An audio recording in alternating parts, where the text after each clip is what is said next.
राजनाथ सिंह जी ने भारतीय जनता पार्टी की तरफ से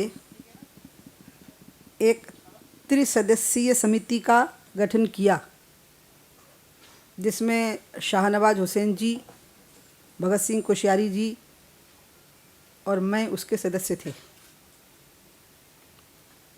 और हमें उत्तराखंड में जो आपदा आई उसकी समीक्षा और उस आपदा से ग्रस्त राज्य और लोगों को उबरने के लिए वहाँ के लोगों के द्वारा दिए गए सुझाव, उनको एकत्रित करके भारतीय जनता पार्टी के दोनों सदनों के नेता आडवाणी जी, राजनाथ सिंह जी राष्ट्रीय अध्यक्ष, लोकसभा और राज्यसभा में हमारे नेता सुषमा जी और अरुण जेटली जी के सामने हमें उसको प्रस्तुत करना है। आज एक और घटना जो घटी है उस पर भी मैं अपनी टिप्पणी कर रही हूँ। तेलंगाना के गठन को लेकर के, चूँकि वह एक आसन्न प्रसंग है इसलिए मैं उसका जिक्र कर रही हूँ। जो प्रक्रिया प्रारंभ हुई है, यह प्रक्रिया का समर्थन भारतीय जनता पार्टी प्रारंभ से कर रही है। भारतीय जनता पार्टी का मानना है कि फिर से राज्य पुनर्गठन आयोग का गठन करके जिन नए राज्यों के प्रस्ताव शेष रह गए हैं स्वीकृत होने के लिए, जिसमें बुंदेलखंड प्रमुख रूप से है, अन्य भी कुछ राज्यों के अलग कर देने के प्रस्ताव हैं, तो उन सारे प्रस्तावों पर भी विचार हो जाना चाहिए, जिसमें कि बुंदेलखंड राज्य भी शामिल है। तेलंगाना के बारे में जो पहल हुई है, इस पहल से भारतीय जनता पार्टी अपनी प्रसन्नता व्यक्त करती है, लेकिन साथ में शंका और चिंता भी है, क्योंकि यूपीए की प्रमुख पार्टी कांग्रेस में ही स्वयं इसमें फूट है। इसके अलावा अभी तक कांग्रेस ने पृथक तेलंगाना के बारे में बार बार धोखाधड़ी की है। इसलिए इन सारे विषयों को देखते हुए और तेलंगाना के पृथक करने के बारे में कांग्रेस के अतीत के रुख को देखते हुए हमें विश्वास नहीं हो पा रहा है, इसलिए हम चिंतित हैं। लेकिन फिर भी हमें इस बात की प्रसन्नता हुई है कि तेलंगाना के लोगों की मांग पूरी हुई है। भारतीय जनता पार्टी हमेशा से छोटे राज्यों के गठन का समर्थन करती रही है, ये हमारी नीति रही है। इसलिए मैंने जो कहा मैं उसको रिपीट करूंगी कि हमारी मांग है कि फिर से राज्य पुनर्गठन आयोग का गठन हो और बुंदेलखंड जैसे राज्यों की जो मांग है उनके गठन के बारे में विचार किया जाए। मैं उत्तराखंड के बारे में फिर से वापस लौटूंगी। उत्तराखंड के लिए जब आपदा आई थी तो हमारे राष्ट्रीय अध्यक्ष जी ने मांग की थी यूपीए की सरकार से कि इसको राष्ट्रीय आपदा घोषित करना चाहिए, क्योंकि हादसे का स्थल भले ही एक राज्य में सीमित हो, किंतु उसके प्रभाव की व्यापकता पूरे देश में थी। हमें ऐसा लगता है कि वर्तमान की जो राज्य सरकार है वो अपने बलबूते पर इस आपदा से निपटने में समर्थ नहीं है। इसका प्रत्यक्ष गवाह बनी है हमारी टीम, जिसमें शाहनवाज जी हैं, भगत सिंह कोश्यारी जी जो वहाँ के मुख्यमंत्री हैं वो हैं, मैं भी उसकी एक सदस्य हूँ। अभी तक जो स्थितियाँ हमने वहाँ जाकर के देखी हैं उसमें सबसे बड़ी कठिनाई खड़ी हो गई है। पहले मैं पूरे राज्य की कठिनाई का जिक्र करूंगी कि वहाँ की ऋषिकेश और रुद्रपुर से ऊपर की जो पहाड़ी आबादी है, जिसकी संख्या लगभग 50 लाख से ज़्यादा है, ये पूरी की पूरी आबादी ही इस आपदा से प्रभावित हो गई है। क्योंकि आने जाने के रास्ते ठप पड़ गए हैं, विद्यालय भी काम नहीं कर पा रहे हैं, छोटी छोटी दैनिक आवश्यकता की वस्तुएं भी उन तक पहुंच नहीं पा रही हैं। इसके कारण उनके रोजगार, उनका भविष्य और अधोसंरचना के ठप पड़ जाने के कारण उनका आवागमन ये सब बाधित हो गया है। इसके साथ ही साथ वहाँ पर जो स्थिति कठिन हो गई, उसमें खेती वहाँ बहुत छोटी है और उसमें भी अधिकतर खेती पर मलबा गिर गया है ऊपर के पहाड़ धसकने से। इसके कारण खेतों से कई कई मीटर मलबा को उठाना वहाँ के किसानों के लिए कठिन हो गया है। खेती भी वहाँ की समस्या में आ गई है। इसके कारण भले ही हमने तत्काल उन्हें कुछ रिलीफ दे पाए हों हम, लेकिन भविष्य के लिए भूखमरी का संकट खड़ा हो सकता है। इसी प्रकार से शिक्षा के बारे में नीतिगत निर्णय नहीं हो पाया। अभी जो प्राइवेट स्कूल नीचे सड़कों पर चल रहे हैं, उनने ऊपर पहाड़ियों से आए हुए आपदाग्रस्त बच्चों को अपने यहाँ पर पढ़ने की छूट दे दी है, बल्कि आमंत्रण ही दे दिया है। तो वो बच्चे पढ़ रहे हैं वहाँ पर, लेकिन उनके संपूर्ण भविष्य को लेकर के एक नीतिगत निर्णय करना ही पड़ेगा, क्योंकि स्कूल की बिल्डिंग्स गिर गई। अध्यापकों के स्वयं के परिवार भी आपदाओं से प्रभावित हो गए हैं। तो ऐसी स्थितियों में उन बच्चों की शिक्षा का भविष्य क्या होगा, इसके बारे में एक नीतिगत निर्णय करना पड़ेगा। अभी तक जो राज्य सरकार घोषणा करती रही वो ये करती रही, कभी कहा 2000 से ज़्यादा लोग मरे हैं, कभी कहा 3000 से ज़्यादा लोग मरे हैं, कभी कहा 5000 से ज़्यादा लोग मरे हैं। मैं केंद्रीय गृह मंत्रालय से अपील करती हूँ कि ये इंफॉर्मेशन टेक्नोलॉजी का ज़माना है, वो हिंदुस्तान के सभी थानों को सूचना दे दें कि उन थानों में जो लोग उत्तराखंड गए थे उस महीना विशेष में, उसमें से जो नहीं लौटे हैं उनकी सूचना 1 हफ्ते में कलेक्ट की जा सकती है, ताकि वास्तव में जितने लोगों की मृत्यु हुई है उसके बारे में ठीक से जानकारी दी जा सके। अपने अनुमान को व्यक्त करना राज्य सरकार के द्वारा और केंद्र सरकार के द्वारा ये साबित करता है कि यूपीए की सरकार अभी भी 17वीं शताब्दी में रह रही है, और पुराने जो आंकड़े अनुमान से इकट्ठे होते हैं उसके आधार पर वो इसकी बात कर रहे हैं।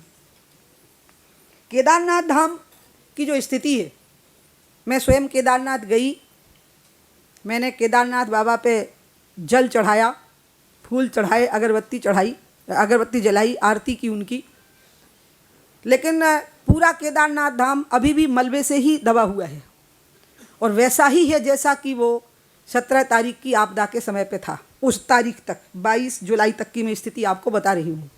मंदिर के परिसर में भी मलबा जमा है, मंदिर के मंडप में भी मलबा जमा है, और गर्भगृह में सिर्फ जहाँ शिवलिंग है उसके आसपास की रेत हटाई गई है, अन्यथा वहाँ भी आसपास में कई फीट तक मलबा शिवलिंग के पास में भी 2-3 फीट की दूरी पर जमा हुआ है। मंदिर के आसपास और मंदिर के अंदर की यही स्थिति है।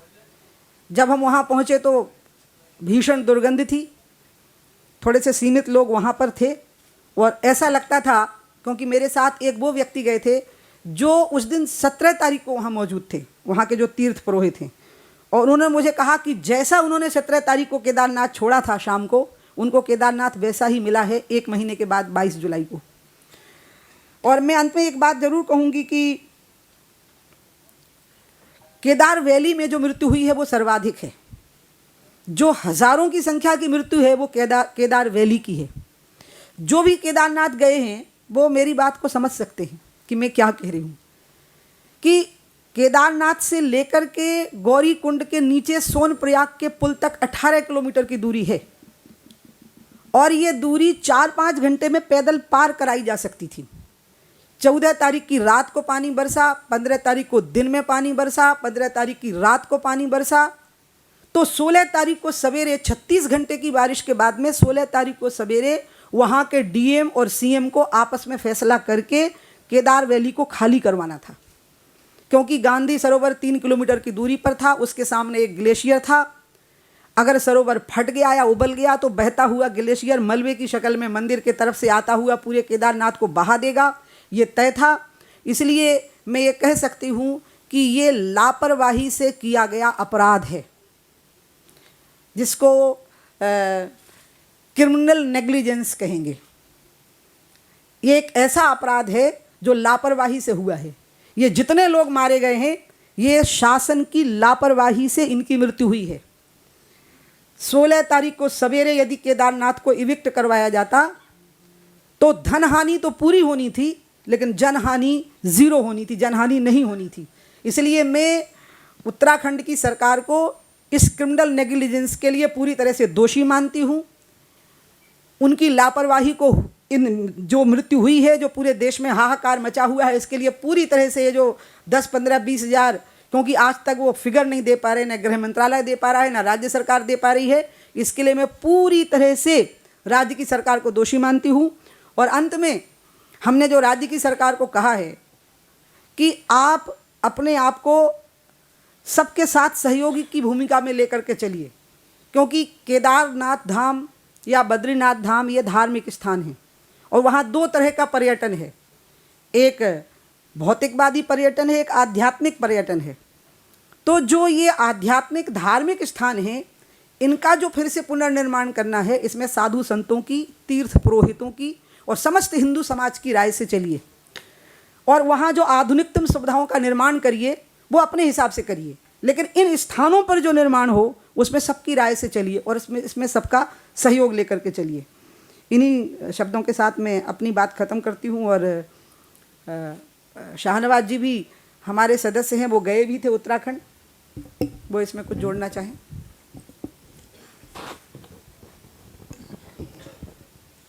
उमा जी ने पूरा विस्तार से ये विषय रखा है। उत्तराखंड की जो घटना है वो ऐसा कदम वहाँ की सरकार ने उठाया है जिसकी कोई माफ़ी नहीं। ये गुनाह अजीम है जो सरकार ने वहाँ किया है। सरकार की वजह से बहुत से लोग मारे गए हैं और सिर्फ आज भी बहुत सी चीज़ करने की ज़रूरत है जो सरकार नहीं कर रही।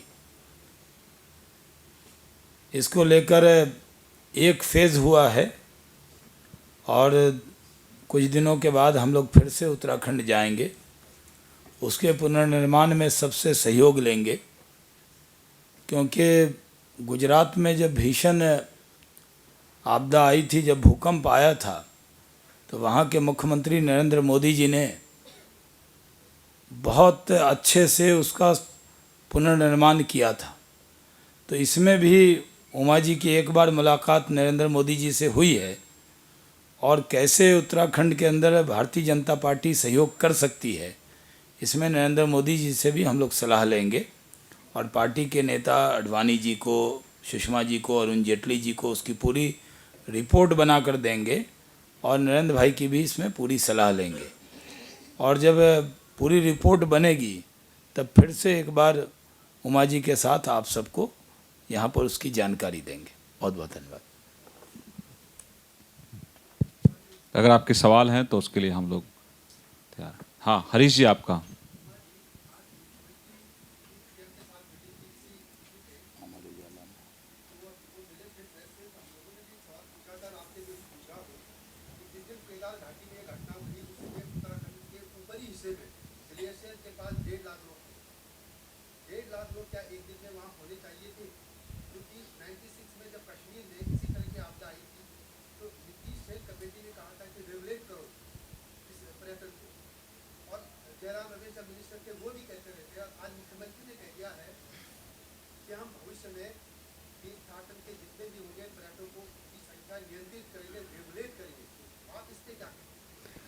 मैं आपके प्रश्न में ही आपका उत्तर छिपा है।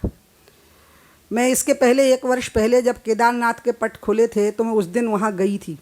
भारी हिमपात हो रहा था और मेरे सामने ही 6 लोग गिर गिर के मर गए थे, लेकिन नीचे से लोगों को जाने से रोका नहीं जा रहा था और मैंने खुद गौरीकुंड पे आकर के लोगों को रुकवाया था, जिसमें बूढ़े बूढ़े लोगों को भी जाने दे रहे थे जो बहुत कम गर्म कपड़े पहने हुए थे।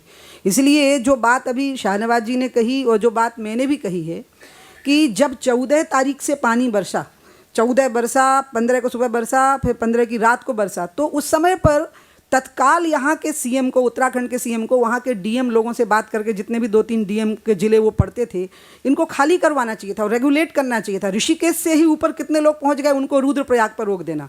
रुद्रप्रयाग तक कितने लोग पहुँच गए तो उनको, रुद्रप्रयाग से आगे तो गुप्तकाशी पर रोक देना। गुप्तकाशी से कितने लोग बढ़ गए तो उनको सोनप्रयाग से पहले रोक देना। और सोनप्रयाग और केदार वैली 18 किलोमीटर की दूरी पर जितने लोग हैं उनसे तुरंत खाली करवा लेना।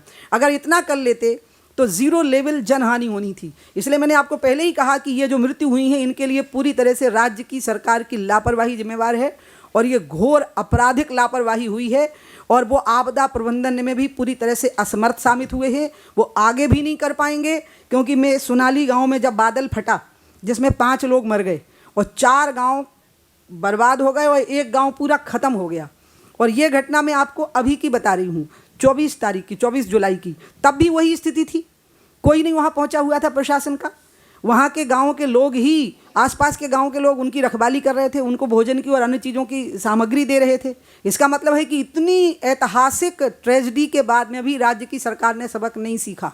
इसलिए मैं सुषमा स्वराज की इस बात से सहमत हूँ कि ऐसे लापरवाही से अपराध करने वाले इतने लोगों की मौत के जिम्मेवार मुख्यमंत्री को बर्खास्त होना चाहिए।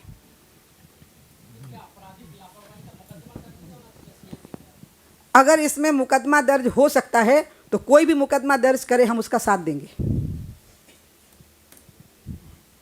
हाँ, आप कुछ सवाल इधर से, इस मुद्दे से थोड़ा हटके है। मध्य प्रदेश के जो कांग्रेस के प्रदेश अध्यक्ष हैं कांतिलाल भूरिया, उन्होंने बड़ा विवादास्पद बयान दिया, कहा कि आरएसएस के लोग उनकी बहन बेटियों को अपहरण करते हैं। चूँकि यहाँ विषय एकदम इतना भिन्न है ये कि इस पर मेरा उत्तर देना बिल्कुल उचित नहीं होगा, व्यवहारिक भी नहीं होगा। बस मैं यही कहूँगी कि सबको वाणी संयम रखना चाहिए। हाँ,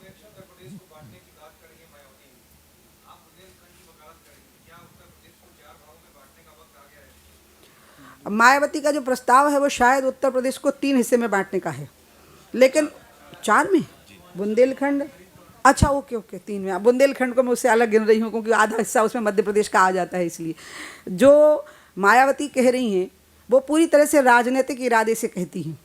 5 साल उन्होंने राज्य किया, लेकिन जब उन्हें चारों राज्यों के गठन का प्रस्ताव विधानसभा में पास करके भेजा तो तब भेजा जब चुनाव में कुछ महीने शेष रह गए थे।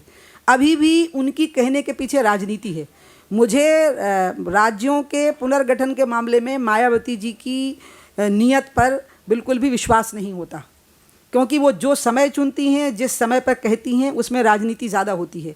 बाकी उन्होंने जो मांग की है और इसके पहले भी जो उन्होंने चर्चा की है, तो हमने पहले ही कहा कि राज्य पुनर्गठन आयोग का फिर से गठन हो, और वो इन सारे प्रस्तावों पर विचार करते हुए तेलंगाना का गठन तो हो गया, क्योंकि तेलंगाना तो भावनात्मक रूप से बन ही चुका था, खाली उसकी एक व्यवहारिक घोषणा शेष रह गई थी।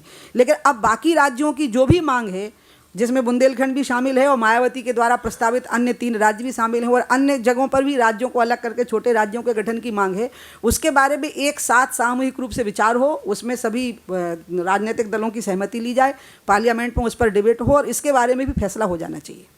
पराशर जी।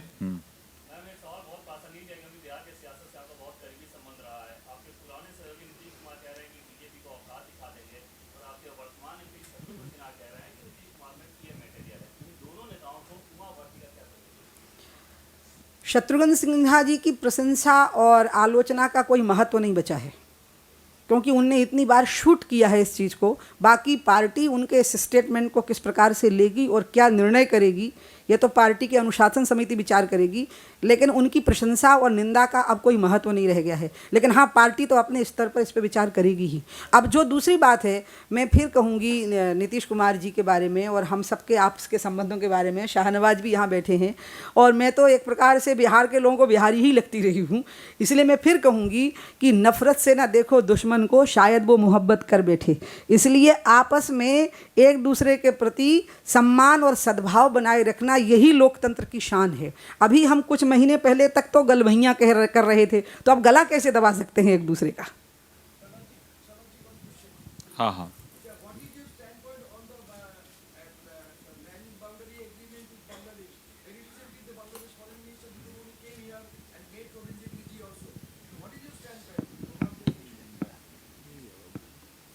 आप शाहनवाज से पूछे। आपने जब कह दिया ना कि शाहनवाज से पूछो, तो now you have to repeat your question. I'm sorry because I just could not gather it. Yes, okay.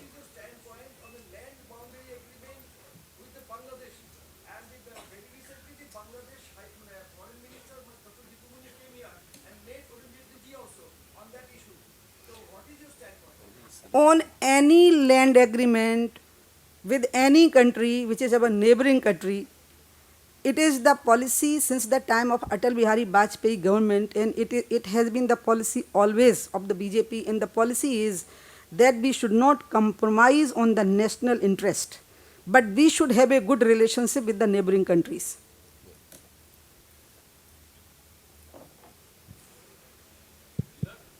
हाँ मजूमदार जी।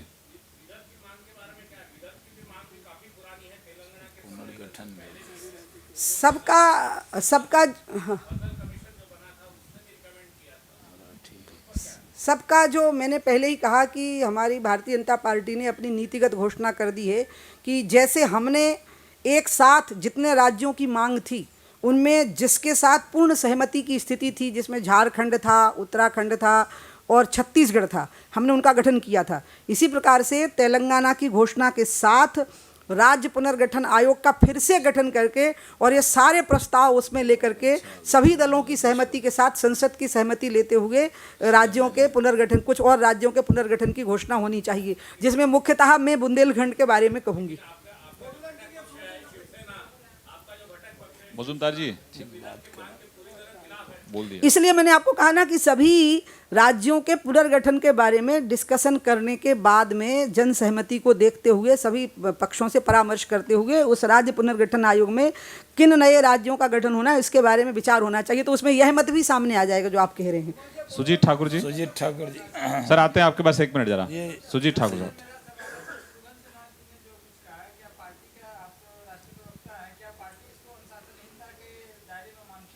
तो जवाब आ गया है इसका।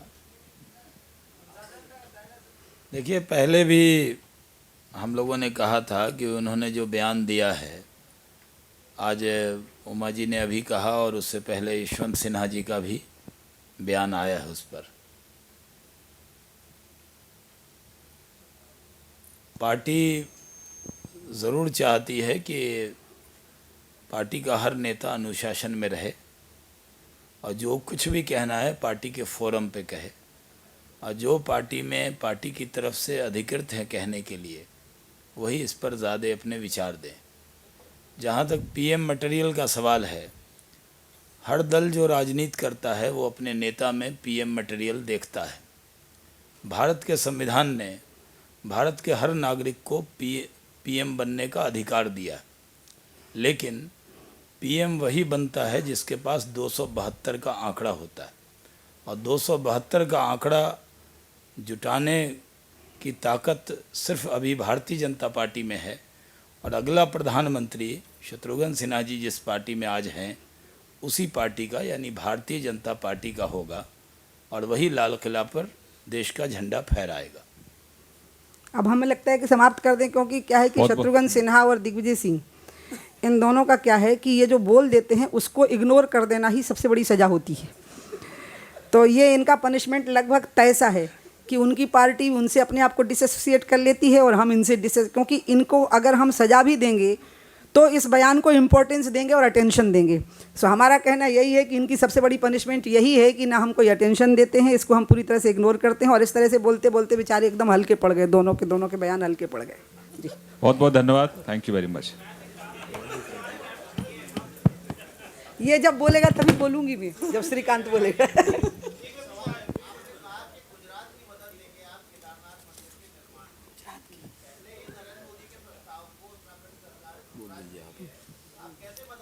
श्रीकांत उठ गए थे ना, इसलिए मैं आपकी अनुमति के बिना नहीं बोलूँगी। डिसिप्लिन सोल्जर हूँ। हाँ बोलूँ? अच्छा ओके। हाँ क्या?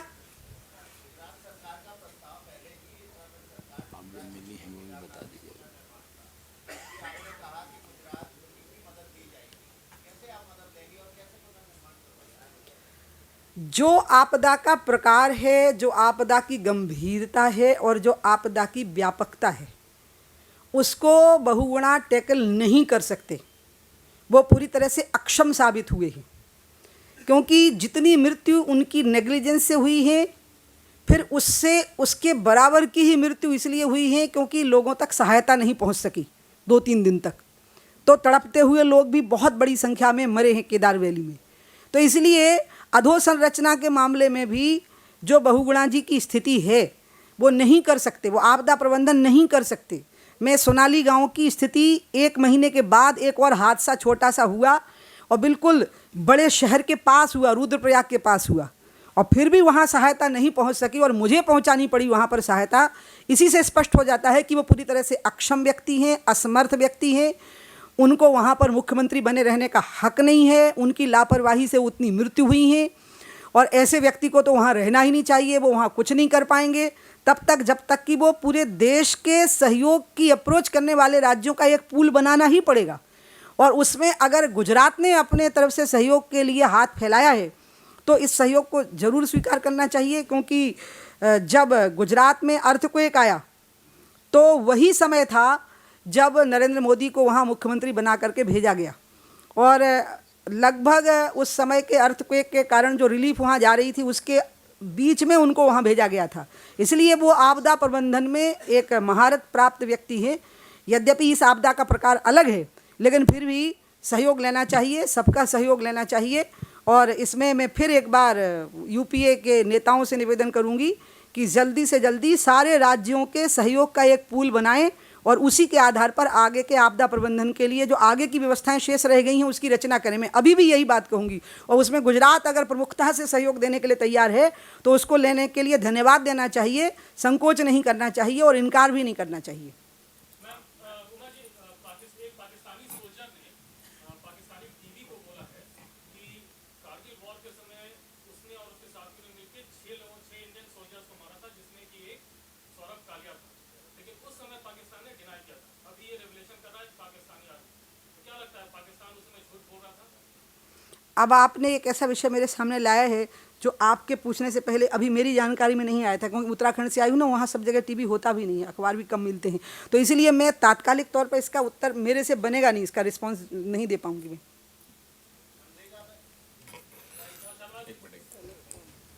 हम विषय से बाहर होते जा रहे हैं, अब इनके साथ समाप्त कर दीजिएगा।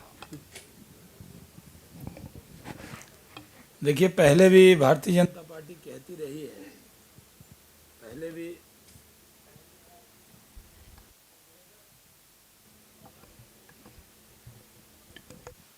पहले भी भारतीय जनता पार्टी कहती रही है कि करगिल में पाकिस्तान का पूरी तरह से हाथ था। और जो अभी जानकारी आ रही है कोई नई नहीं है, ये पहले भी हम लोगों के पास थी।